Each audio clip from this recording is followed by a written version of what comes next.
Have you ever wondered what it takes to survive at the top of the food chain? In the heart of a frozen wilderness, where the air bites with a cold so deep it crystallizes your breath, a master of survival reigns supreme. This is the world of the gray wolf, a creature of breathtaking power and profound intelligence. Forget the fairy tales and myths. Tonight, we're stepping into their reality. We're going to uncover the truth behind one of nature's most misunderstood and magnificent predators. What does it truly mean to be an apex predator in a world that offers no second chances? How does a wolf pack, a complex society of hunters, dominate landscapes where others falter? The story isn't just about the hunt. It's about family, strategy, and an unbreakable will to endure. Join me as we journey into the shadows of the forest to witness the raw, unfiltered life of the gray wolf. What you're seeing isn't just a hunt.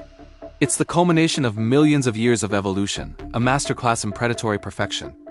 A single wolf is a formidable force, but a pack is an entirely different level of dominance. Their success isn't just about brute strength. It's about one of the most sophisticated social structures in the animal kingdom. At the head of this family unit are the alpha pair. They're not just the strongest. They are the leaders, the decision makers, and the heart of the pack. They lead the hunts, choose the territory, and their bond often lasts a lifetime. Every other member has a role, from the experienced beta wolves who act as second-in-command, to the subordinate members and even the lowest-ranking omega, who often serves to diffuse tension within the group.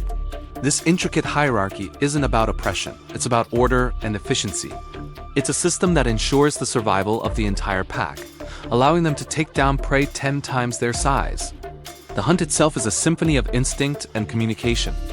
It begins long before the final chase. Scouts may fan out, searching for signs of prey, a track in the snow, a scent on the wind. Once a target is chosen, often the weak, old, or young, the real strategy begins. This is where their communication shines. A subtle glance, the flick of an ear, a change in posture, these are the signals that coordinate the attack. They use the terrain to their advantage, driving their prey into ambush, through deep snow that exhausts the larger animal or towards other pack members lying in wait. They aren't just running. They're thinking, adapting, and working together with a single-minded focus. Each wolf knows its job. Some will harry the animal from the front, distracting it, while others will flank it, looking for the perfect moment to strike. It's this teamwork, this shared intelligence that makes them so lethally effective. Let's talk about the incredible physical adaptations that make a wolf a perfect hunter. Their senses are extraordinary. A wolf can hear a howl from up to 10 miles away and can smell prey from nearly 2 miles away under the right conditions. Their eyes, equipped with a special reflective layer, give them superb night vision, allowing them to hunt a flea in the low light of dusk and dawn. And then there are the tools of the trade. Their jaws can exert a crushing pressure of up to 1,500 pounds per square inch. That is more than double the bite force of a German Shepherd. Their teeth are designed for gripping, tearing, and crushing bone, but it's their stamina that is truly legendary. A wolf can maintain a steady trot for hours, covering dozens of miles in a single day in search of food. When the chase is on, they can hit speeds of up to 40 miles per hour in short bursts. They are endurance athletes built for a life of constant motion and pursuit. After a successful hunt, the pack's social structure is again on full display. The alpha pair typically eats first, asserting their dominance and ensuring they have the strength to continue leading. The rest of the pack then follows, according to rank. But this isn't just chaos. It's an organized process that ensures everyone gets a share, which is vital for the pack's overall health. A large kill, like an elk or a moose, can sustain the pack for days. Nothing goes to waste. The wolves will consume almost everything, from the nutrient-rich organs to the meat and even the bones. This efficiency is crucial in an environment where the next meal is never guaranteed. For the pups, the hunt provides a different kind of nourishment, a lesson. They watch, they learn, and they participate in mock hunts, honing the skills they will need to one day provide for the pack themselves.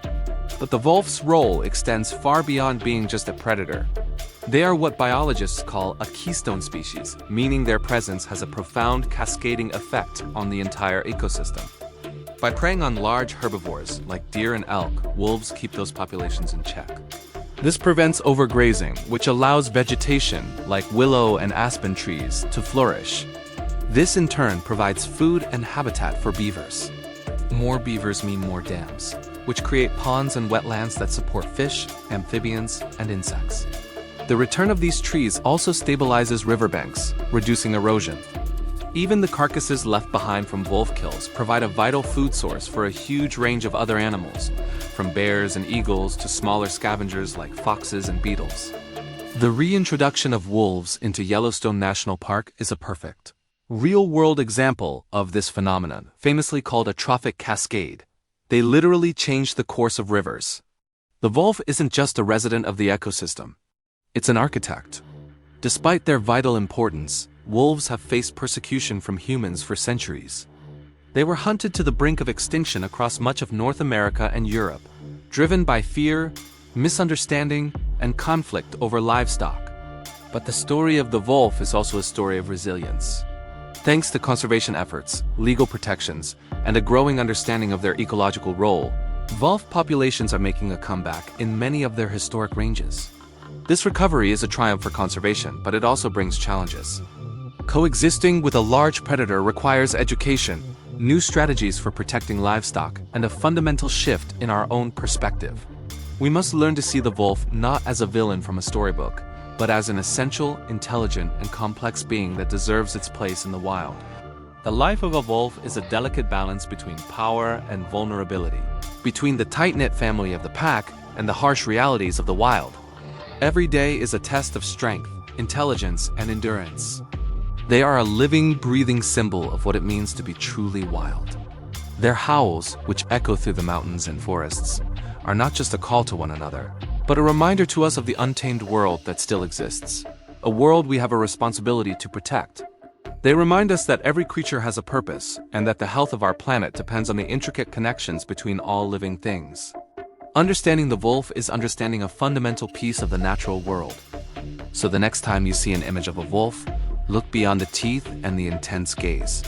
See the leader, the parent, the teacher, and the architect. See the survivor who has weathered every storm, both natural and man-made. The story of the wolf is still being written, and its future depends on our willingness to listen, to learn, and to share the landscape. The survival of this apex predator is ultimately linked to our own ability to appreciate and preserve the wildness it represents. Thank you for joining me on this journey into the world of the gray wolf. If you found this as fascinating as I do, please like the video and subscribe for more deep dives into the lives of our planet's most incredible animals. See you next time.